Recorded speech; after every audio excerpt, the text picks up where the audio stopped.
Hi there, my name is David Batsoffen and I host a travel blog called Travel and Things. And at the moment I'm doing a series of interviews called In Conversation With. And this morning I'm in conversation with Jacques Smit from Sabi Sabi, who's the Managing Director. Jacques, good morning, welcome to you. Not Managing Marketing Director, what am I saying?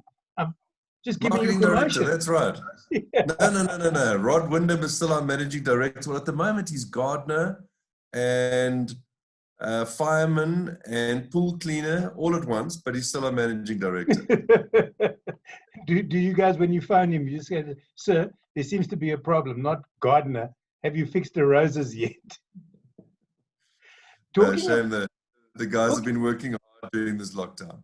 Talking about that, what is the staff doing, Jacques? Have you got people at all your lodges currently?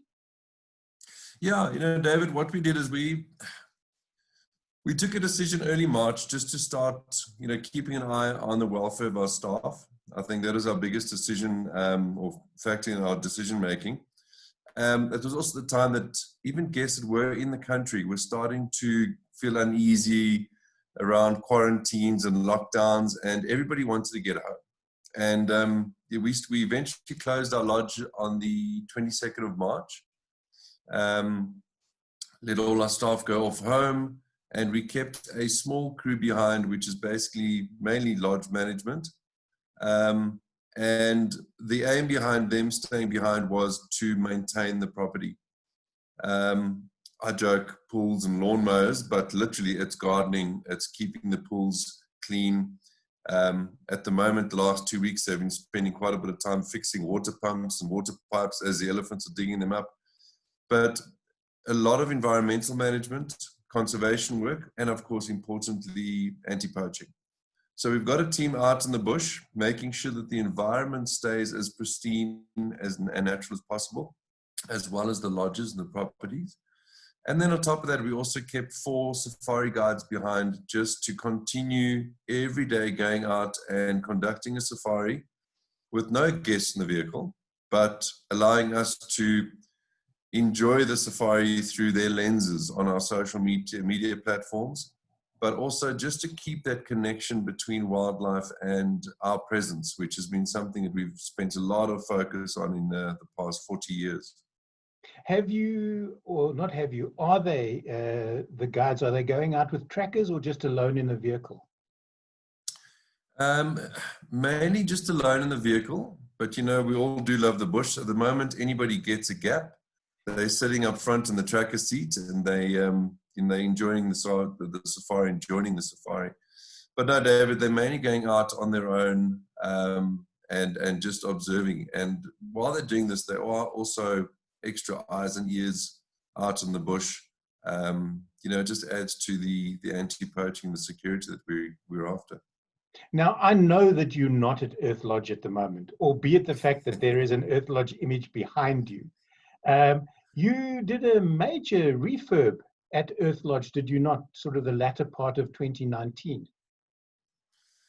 Yeah, we were gearing up for Earth Lodge, which turns 20 in next year. And it's a beautiful camp. I mean, architecturally, just one of the unique lodges of Africa. And in fact, it was one of the first lodges that National Geographic approached when they put together their collection of unique lodges of the world. But Earth Lodge, over the years, 20 years old, things date, things get old, especially with Earth Lodge being such an artistic lodge. I think a lot of the art became very personal choice, and I think like everything, some people loved it, some people didn't. So what we did with Earth Lodge is we went into the suites, all 12 suites, and we just converted them into beautiful, organic, earthy safari lodge. Extended behind me was an old little veranda. Now it's a beautiful terrace lounge where guests can sit outside and enjoy the views out towards the bush and feel safe. We did away with all the dark woods and we brought in beautiful, lovely light woods. We brought in a lot of beautiful tanned leather, marble backing, and I think anything that was glitzy, glam, and shiny We replaced with beautiful matte black taps and handles, and really just gave guests a true Safari Lodge look and feel, but still with that lovely Earth Lodge organic architectural features that makes it so unique. I think I had one of my best dining experiences at Earth Lodge some years ago. We were up there with a TV crew, and your staff came out. I can't remember, there were maybe a dozen of us, maybe a bit more, maybe a bit less. And all your staff came out with cloches, which they put down in front of us, and there was a sort of a mental 3, 2, 1, and we were expecting lovely fine dining, and they whipped off the top, and there were burger and chips, which was in itself unexpected, but absolutely delicious. But full marks for presentation, really and truly. No, I must say, I can't say that I've had burgers and chips, apart from maybe in the back of the house in the canteen. But no, out front, I must say, the dining style at Sabi Sabi in general has been something that we've spent a lot of time on over the years. You know, we follow the philosophy of simple done well. And over the years, we've had some Michelin star chefs come through. We've had some restaurateurs from London, from Australia, the States. And what they appreciate about our dining and our style of dining there is that it's good South African food with an element of international flair. But everyone has always commented as we know who we are, we know what our strengths are, and also we have a 2-hour buying policy. So we buy produce from within 2-hour radius of Sabi Sabi. So there's a lot of local produce there. And then, of course, local chefs with a lot of training in the local communities, making sure that we bring that local Shangaan flair into our amazing dishes. I must send you a cookbook. We launched one last year, so I must definitely send one over to you. Okay. Who wrote it? It was a combination of all our chefs. Okay. And we basically took all the favorite dishes, recipes that guests have asked for over the years, and we put it into a beautiful book called Bringing the Bush Home. That sounds stunning, but you have to be careful with those sort of things, Jacques. My wife and I were in Zanzibar at a particular hotel, and they served a cheesecake for dessert, which I'd had before. It was her first experience, and we loved it. So I took the chef aside, and I said to him, would you mind giving me the recipe? I didn't want to make it public in case he didn't want to, and then it would have embarrassed him. And he said, no, not at all. And he gave it to myself and 2 other people in the party. There were 54 steps in that dessert. Needless to say, we have never made it.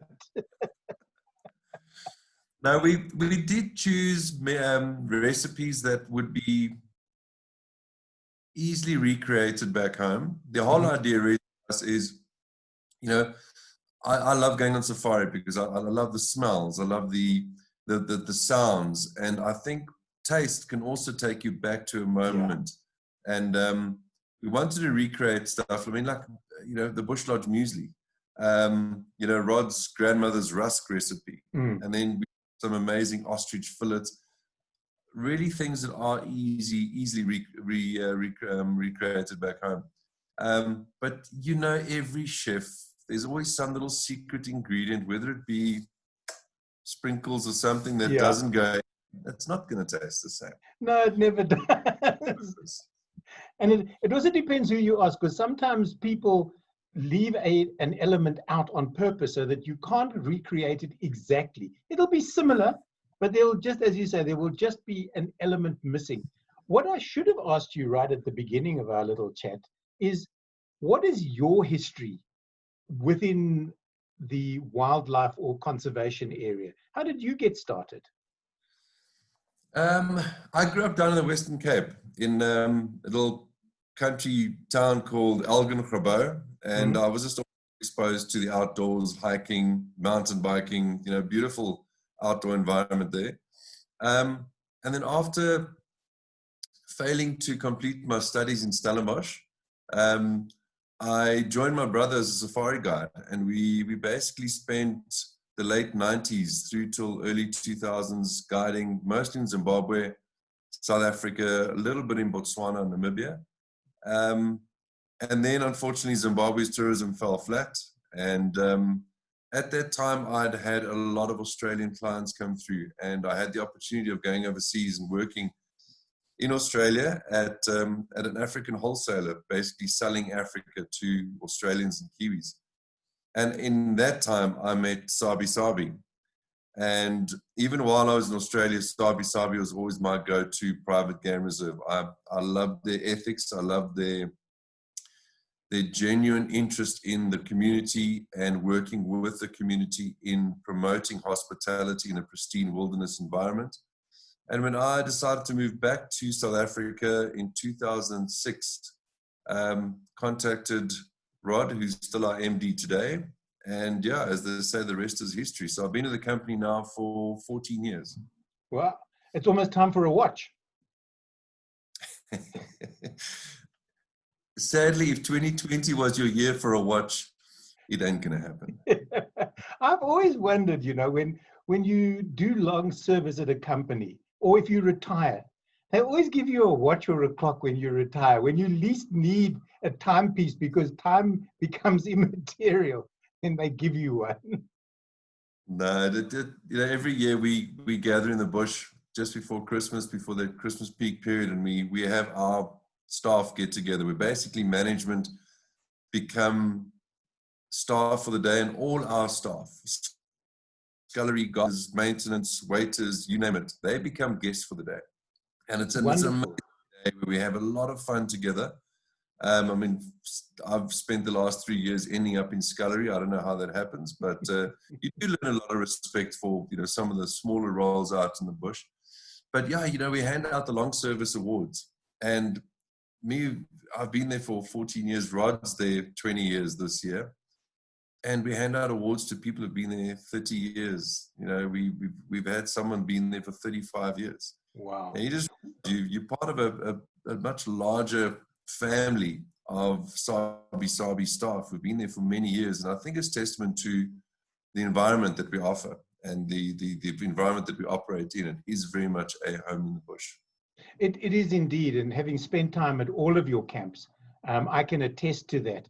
But always the scary thing, and I've been back to a couple of your camps, and they always welcome you with open arms, like they've met you before. They probably haven't. Even if they haven't, they give that impression. And then it's always up to me to go, I wonder if I really know these people, or if it's part of their work ethic, that they just greet every guest as if they've long lost family members type of thing. Look, I think it does stem back to, being family owned. With the same family that started Sabi Sabi in 1979 still own it today. I mean, they've retired and they're traveling the world and they're enjoying their retirement. But the philosophy was always, this is a home in the bush. And we are a family, and one of our number one priorities is we care. We care for the environment, we care for the community, we care for each other, and we care for our guests who walk through. And I think if you were to ask any guest who'd stayed at Sabi Sabi, whether they would have been there once or multiple repeat guests, they do always feel like they are meeting new family members. They are arriving. But no, David Batsoffen gets a special little note in his booking just to make sure that everybody does. Be warned, he's coming back.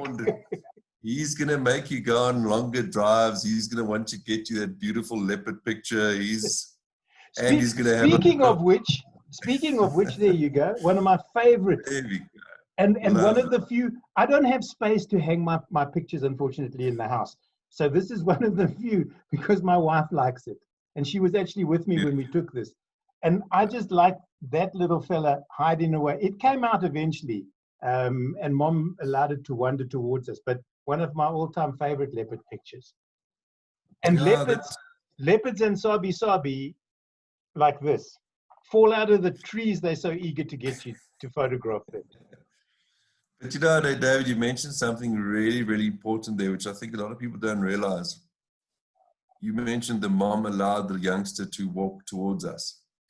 We will never push that moment.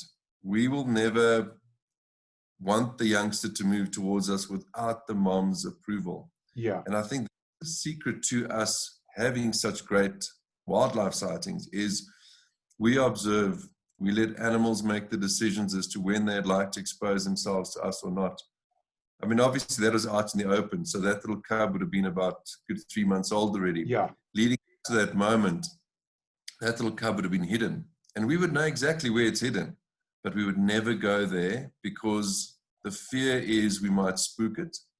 We might embed this memory that we are associated with stress.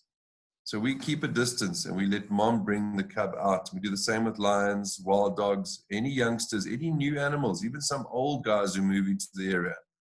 We let them approach us.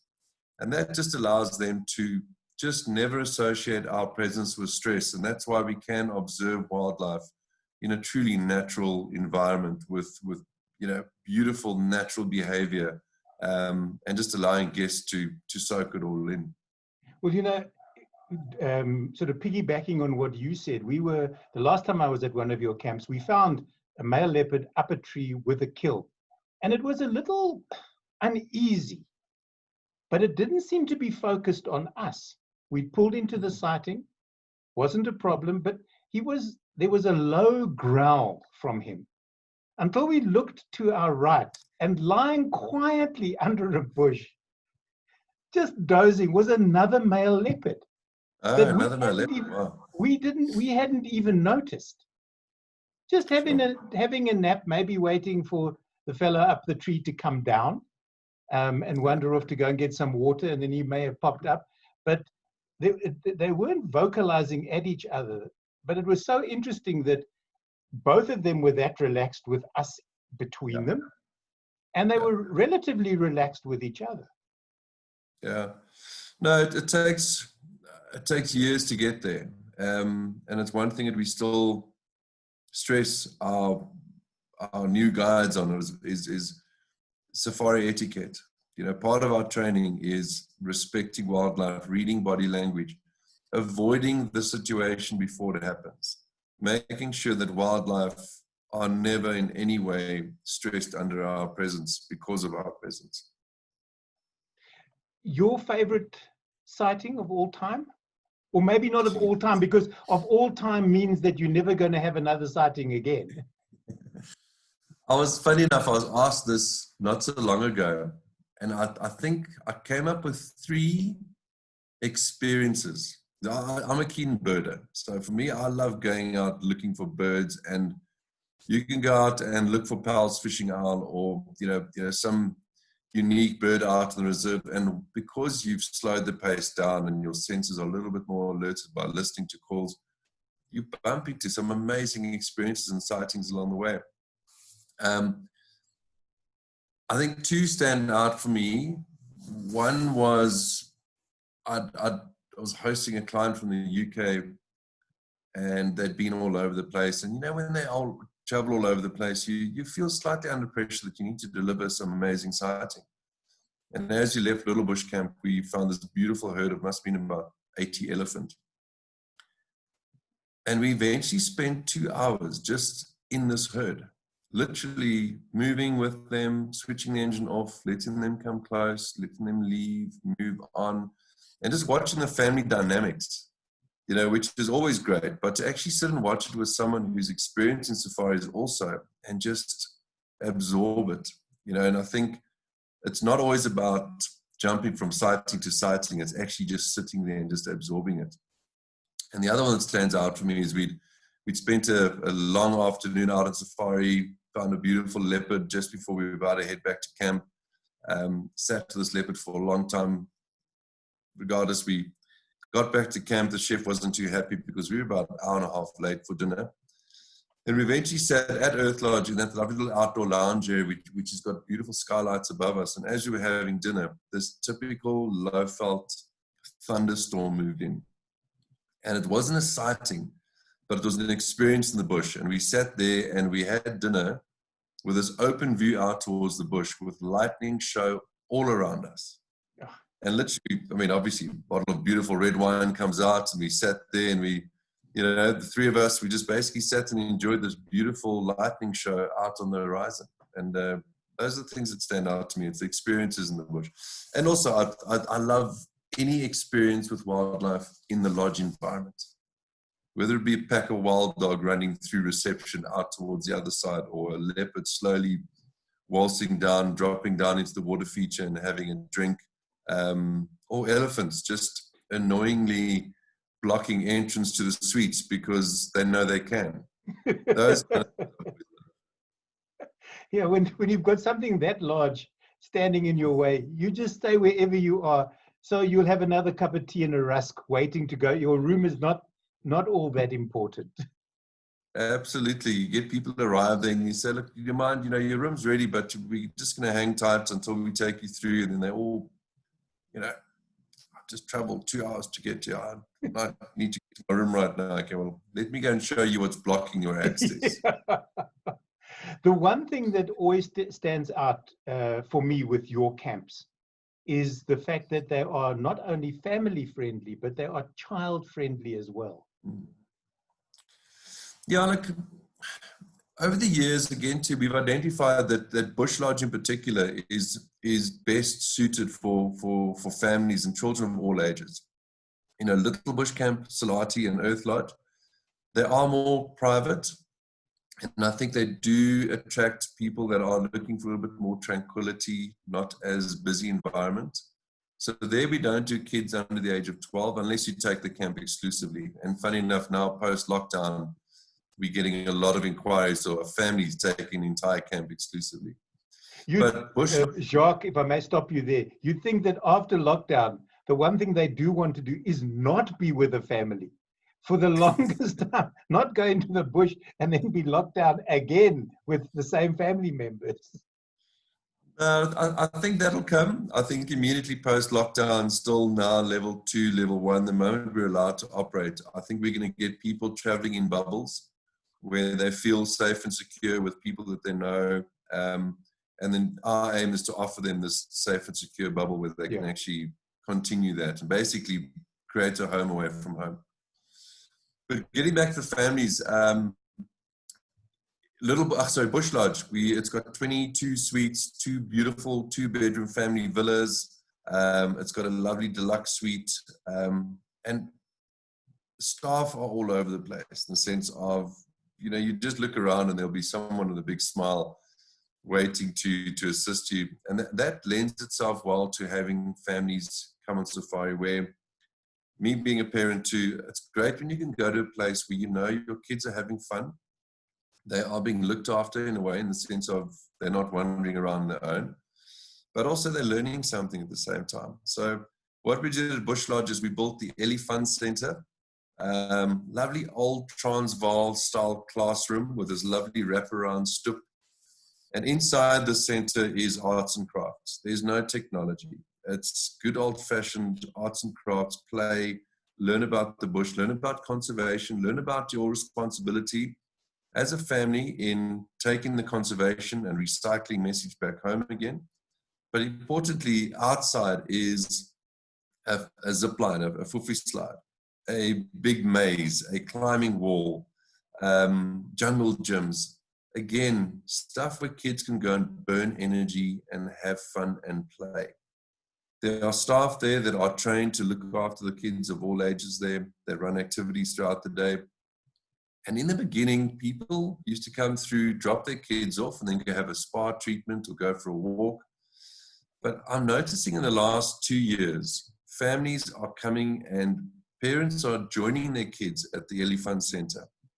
Because I think we live such busy lifestyles, they realize when they're out in the bush, there's no technology for them to be distracted. I mean, the Wi-Fi is there, but it's in the rooms, but we're out in the bush.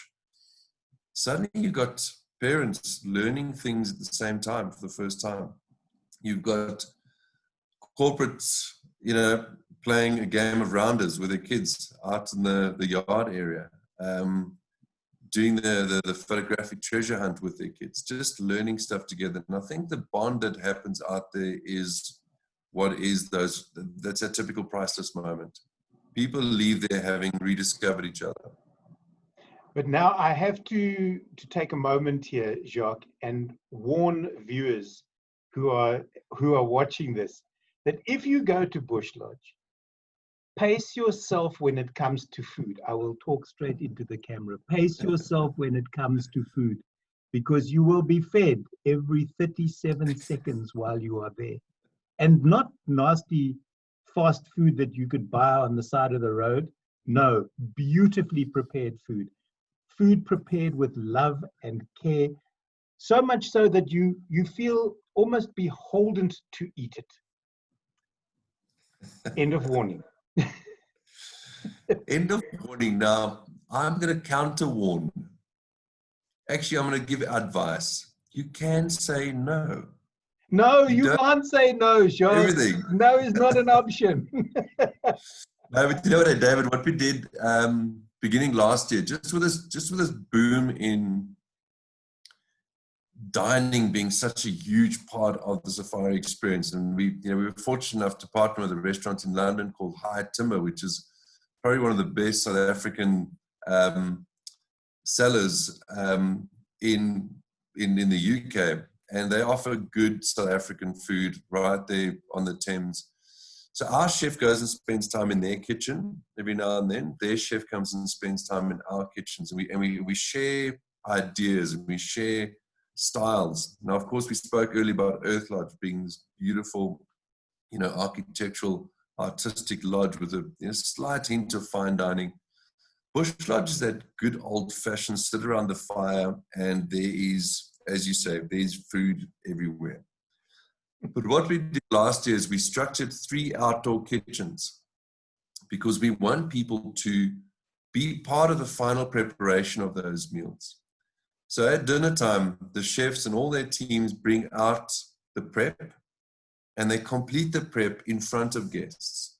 So it's not a case of go up to a buffet station. You're actually going up to an outdoor kitchen, and you're watching Wilfred or Pinky or Sipho or Gift do their final prep, and you can talk them through it. They talk you through it. A good example is also beautiful kudu loin. And guests would say, look, I'd like my steak medium well. And he'd say, look, I'm going to give it to you medium rare. This is kudu, 0 fat. If you don't like it, then I'll do something else for you. And people are always, oh, yes. Anything more than medium would have been overcooked. But it's a time to interact with our dining staff. And because there are 3 kitchens, you're finding people not going and dishing up everything. It's a case of, oh, wow, that venison sounds fantastic. Or there's a beautiful vegetarian dish with fresh produce at Chef Pinky's kitchen. I'm going to go and see what she's got there. I mean, yes, when I go there, I try all the different kinds of meat, the warthog, the beef, the everything. And then I, love the fresh veg and salads too. So yes, you do end up eating a lot. But having the 3 outdoor kitchens, you actually now have more choice to choose from different styles of dining. Talk us through the various camps that you have on your property. We've always followed the design philosophy of yesterday, today, and tomorrow. And whenever we do a refurb or an upgrade or get new designers in, that's the brief. Let's stick to yesterday, today, and tomorrow. Yesterday being classic, vintage, turn-of-the-century safari lodge. And that is represented in Salati Camp. It's got 7 suites. You walk into Salati and it feels like you are on the film set of Jacques of the Bushveld or Out of Africa or something that takes you back in time. There's a lot of original antiques from the old railroad era that used to traverse the old Salati Railroad from the northern interior out towards Lorenzo Marx, which is today Maputo. So there's actual history to Salati Camp itself. Then you've got Bush Lodge and Little Bush Camp. They represent the more today style of safari lodge. And I say today in the sense of, if you were to ask anybody, describe a safari lodge, most people would describe thatch roofs, African artifacts, contemporary, lovely wooden decks looking out towards the waterhole. That is Bush Lodge. That's Little Bush Camp. Bush Lodge has got, as I said, 22 luxury suites, 2 villas and a deluxe suite, so it's a larger camp. Little Bush Camp on the other side of the scale has only got 6 suites. So it's small, intimate, and private.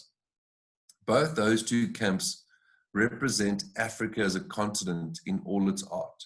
So you will see elements of North, West, East, and Southern Africa there. That really is it's almost like a trip down memory lane for Hilton and Jackie, who started the lodge. They've traveled all over the world.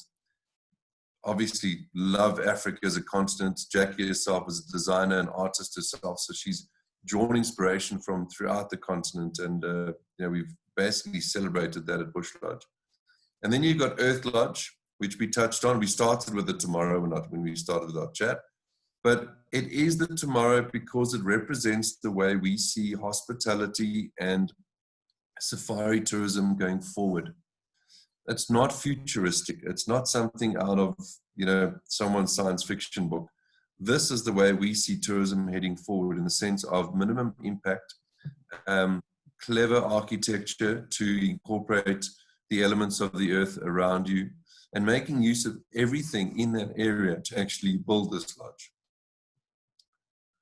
Now, where to from here? Because, everything has changed. In fact, before I get there, game viewing seems to have changed over the past couple of years, in so much as it used to be the big five, but now zebra and giraffe seem to have, for some reason, crept onto that list. I know they did a survey at ORT some years ago, and giraffe was in the top 10 animals top 10 species that people wanted to see when they arrived in Africa. If you look at our, if you look at our SEO, our website click searches and stuff, like that, giraffes up there. It's one of the highest listed animals people want to see. Literally and figuratively, Jacques. Exactly. I think people have realized over the years that, there's more to Africa than just 5 animals. The Big Five was a great marketing tool way back when. In fact, it's got nothing to do with how rare these animals are. It goes back to the hunting days. It's the 5 most dangerous animals to hunt on foot. So when people come to Africa and you tell them that the hippo is not part of the Big Five, they're like, but it's big. It's got nothing to do with the Big Five. So we've always taken the philosophy of offering a complete holistic safari experience. Yes, we know people come to South Africa to see the Big Five. We will try and show them the Big Five. But you know what? We are going to get just as excited about African wild dog, or cheetah, or pangolin, or ground hornbill, or Powell's fishing owl, you name it. And we dung beetles. Dung beetles, all the different kinds. Even a termite mound. Having a guide 45 minutes explaining that like a feature film, that's an amazing experience. That's happened to me. And funny enough, you mentioned pearls, because I was in Botswana at a camp. I was looking for pearls. The ranger said to me, don't go out this morning. Stay here. Stay in camp.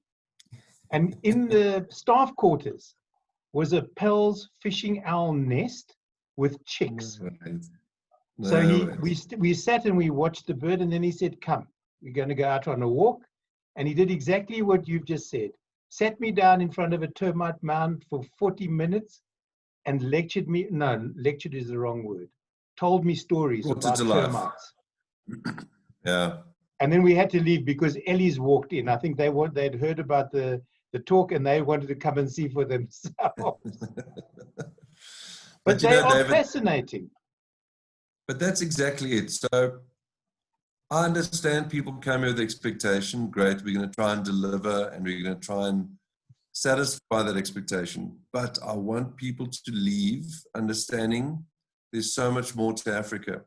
I love it on that first drive you ask people, what are your interests? Big stuff. Great. Okay. Anybody into birds? No, not really. All right. Day 2, day 3. So which bird book is that? Because I see in the shop there's Newman's, there's Roberts, and you like. Okay, great. You're buying a bird book. Fantastic. You want to leave having learned something new that they never thought they'd really enjoy. And I think that comes down to quality guiding, like your guide you had in Bots. Reading your interest and catering to that, showing empathy, and then bringing something to life that you never knew you actually enjoyed. And it just comes down to storytelling, and it comes down to reading what people really want to do. But at the same time, all right, I've heard lions call in the distance. I know my clients haven't seen lions yet. So this afternoon, we're going to go look for lions, because I know they want to see the big stuff too. Yeah. It's fair enough. And also, a lot of people, and I'm not talking about locals, because locals have the opportunity, if they don't see something this week, maybe in a month's time, pardon me, they're going to be back in the bush. Yeah. But for international guests, I'm sure some of them, this is a once in a lifetime. They've saved up to bring the family to Africa, and they've only got a short window of time. So the big five is important. But I think from what you've said, it also is up to the guides to go, yes, we'll see the big five if we can. But I'm also going to show you stuff that Disney hasn't told you about. Lilac-breasted rollers, ground hornbills, those sort of things. Yeah. Even a golden orb spider, because there's Mhm. nothing better than going out for a walk in the morning and having your lead guide walk into a golden orb spider web and doing that Yeah. special dance. That little special dance, especially when they're wearing short sleeve shirts and that golden arm actually gets in the shirt. It's a special dance. It comes with noise. Jacques, with how we find ourselves now, people have been saying to me, "What are you doing at the moment?" And I say, "I'm a non-traveling travel writer."